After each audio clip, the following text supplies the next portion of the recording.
नमस्कार, आप देख रहे हैं सैटरडे टीवी। आपके साथ मैं हूँ प्रिया सिंह राजपूत। आज मैं मौजूद हूँ पिपराइच विधानसभा के क्षेत्र में और यहाँ पे हमारे साथ एक बहुत ही खास मेहमान है जो यहाँ के कह सकते हैं प्रमुख चेहरा है, जितेंद्र जायसवाल उर्फ पप्पू भैया, जो कि यहाँ से निर्दलीय 3 बार विधायकी चुनाव लड़े और जीते भी, मंत्री भी रहे।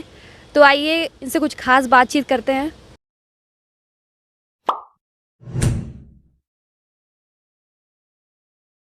सर, बहुत बहुत स्वागत है आपका। धन्यवाद।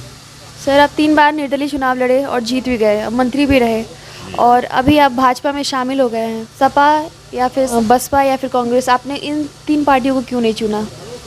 देखिए, 93 से मेरी नीति ये थी कि मैं गरीबों की सेवा करने का प्रण लिया हूँ और गरीबों की सेवा करने के लिए जिस तरह से हम यहाँ कार्य करते थे कि लड़कियों की शादी में मदद, गरीब आदमी अगर मर गया तो उसके ब्रह्मभोज कराना, गरीब लोगों की दवा कराना, आँख खुलवाना, तो ये सब कार्य करता रहा।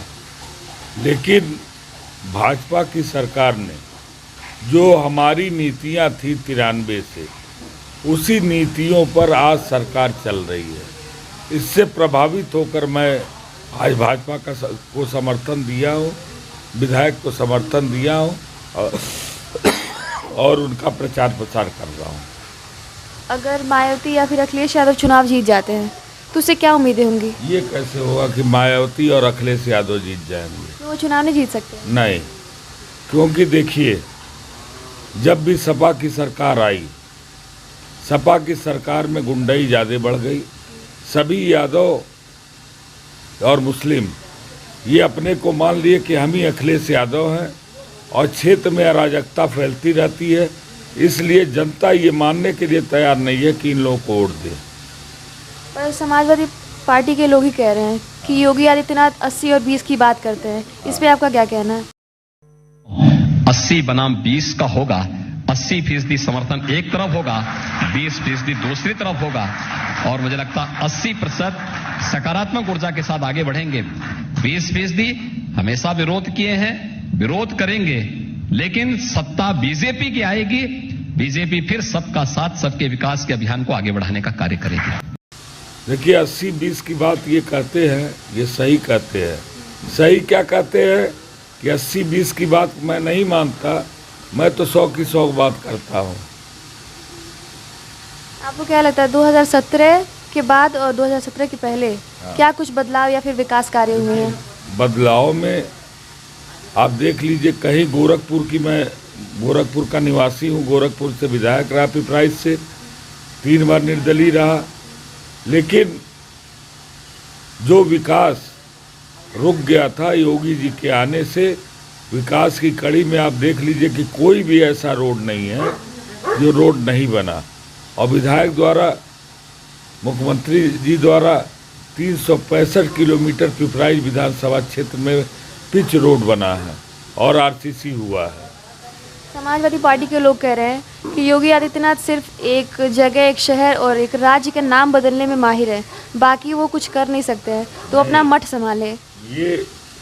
ये तो राजनीति की बात है, लेकिन अगर देखा जाए तो उत्तर प्रदेश को उत्तम प्रदेश बनाने में योगी आदित्यनाथ जी का पूरा भागीदारी है, क्योंकि जिस तरह से उन्होंने पूरे प्रदेश को एक उत्तम प्रदेश में बदल दिया, क्योंकि ये प्रदेश बीमार प्रदेश था। आपको क्या लगता है इस बार लोग वोट करने जाएंगे तो वोट करने का क्या आधार होगा? देखिए, आधार तो बहुत है।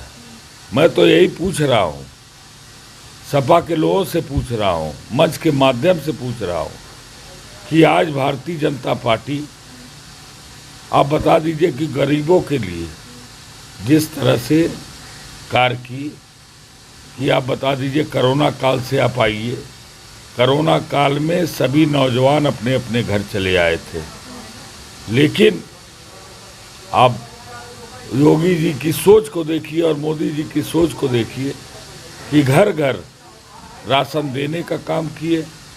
और दूसरा मुद्दा कि क्षेत्र में जो ग्रामीण क्षेत्र थे, ग्रामीण क्षेत्र में जो शौचालय उन्होंने दिया, इससे औरतों का मान सम्मान बढ़ा, क्योंकि अब एक बेटी अगर तबीयत खराब हो जाता था तो दिन में घर से बाहर नहीं निकल सकती थी और दिन दिन भर वो भूखे रह जाती थी कि हमारा कहीं पेट गड़बड़ ना हो जाए, हम किस तरह से घर से बाहर निकलेंगे।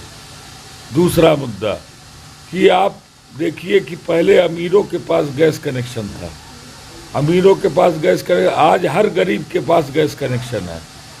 चौथे मुद्दे पर आवे कि जब हमारा प्रदेश उत्तम प्रदेश बन गया तो योगी जी ने गरीबों को पक्का मकान देने का वादा किया और पहले जो इंदिरा आवास बनता था 25,000 का, 1,20,000 का मकान देने का कार्य किया। आप और आइए कि जिस तरह से गरीब माताओं को, जो विधवा थी, वृद्धा थी, उन लोगों को 400-300 रुपया पेंशन मिलता था, आज योगी सरकार ने 1,500 रुपया पेंशन कर दिया है। तो अब चाहिए क्या? बहुत सारी औरतें ये भी कह रही हैं कि योगी राज में, जब से योगी जी की सरकार आई है तब से सिर्फ शोषण हो रहा है, कुछ लोगों को पेंशन भी नहीं मिला, कुछ लोगों को राशन भी नहीं मिला। तो इस पे आपका क्या कहना है? देखिए, कोरोना काल आया, कोरोना काल में हर काम अस्त व्यस्त हो गया।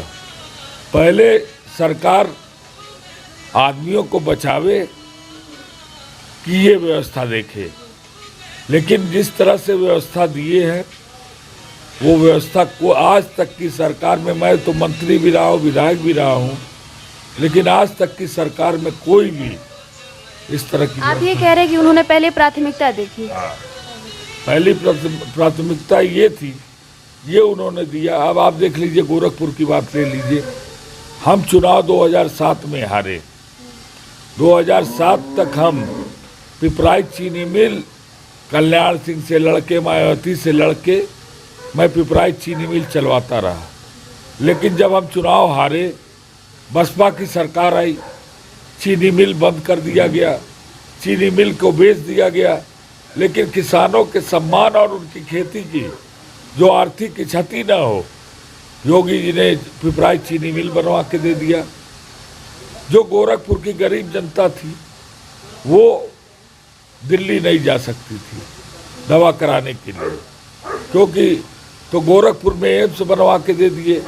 पहले 5 साल पहले किसानों के द्वारा खाद की अगर ज़रूरत पड़ती थी तो रात को 2 बजे 3 बजे जाके लाइन लगा लेते थे और सुबह 1 बोरा खाद मिलता था।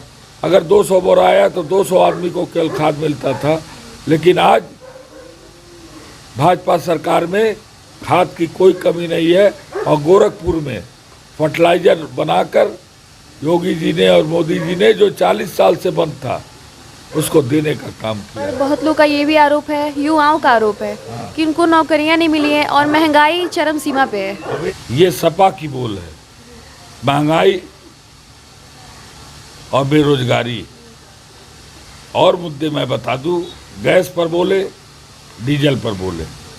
चलिए मैं इन चारों मुद्दों पर आपको जवाब देता हूँ कि एक चीज़ बताइए कि कोरोना काल आया, पहले सरकार आदमी को बचाएगी तब नौकरी देगी, जब बचे रहोगे तब तो नौकरी मिलेगी। अगर बचोगे ही नहीं तो नौकरी कैसे लोगे? तो योगी सरकार और मोदी सरकार ने पहले जनता को बचाने का काम किया, नौजवानों को बचाने का काम किया। अब एक चीज़ बता दें कि जैसे डीजल की बात, रोजगार की बात कर रहे हैं, तो मैं ये पूछना चाहता हूँ कि 5 साल पहले जो एक लेबर काम करता था, एक हफ्ते में 1200 से 1500 रुपया अपने घर कमा के लाता था, और आज भारतीय जनता पार्टी में की सरकार में वो 1500 के जगह 4000 से 5000 रुपया घर कमा के ला रहा है। तो जब हमारे आर्थिक स्रोत बढ़ेंगे तो खर्चे बढ़ेंगे, जब सुख सुविधा बढ़िया चाहिए तो खर्चे बढ़ेंगे। तो उसको अगर महंगाई में जोड़ना है तो ये तो गलत बात है। क्या आपको लगता है कि मुस्लिम और दलित समुदाय के लोग वोट करेंगे इस बार योगी जी को? मैं तो ये जानता हूँ कि सभी लोग, पिपराइच में 80% से कम वोट अगर मिले तो मेरा विधायकी करना और क्षेत्र में चलना बेकार है। कैंपेन किस तरीके से कर रहे हैं? जिस तरह से विकास के काम, विकास के मुद्दे पर। समाजवादी पार्टी आरोप लगा रही है कि भारत का सबसे बेरोजगार गोरखपुर है क्षेत्र। चुनाव में तो किसी को अच्छा कोई कहेगा नहीं, लेकिन ये तो जनता बताएगी आने वाले 3 तारीख को यहाँ की कि सपा और भाजपा में क्या अंतर है। समाजवादी पार्टी कह रही है कि इस बार 300 पार और इस बार भाजपा को साफ कर देंगे यहाँ से। ये उनका सोचना गलत है, अभी उनको कई जन्म लेना पड़ेगा। आप इस बार मानते हैं कि पूर्ण बहुमत होगा इस बार? पूर्ण बहुमत की सरकार बनेगी। 275 प्लस मेरा आंकड़ा है, मैं मानता हूँ। बहुत बहुत धन्यवाद सर आपका। धन्यवाद। ग्राउंड फ्लोर की सारी खबरों के लिए जुड़े रहिए सैटरडे टीवी के साथ। मैं प्रिया सिंह राजपूत, धन्यवाद।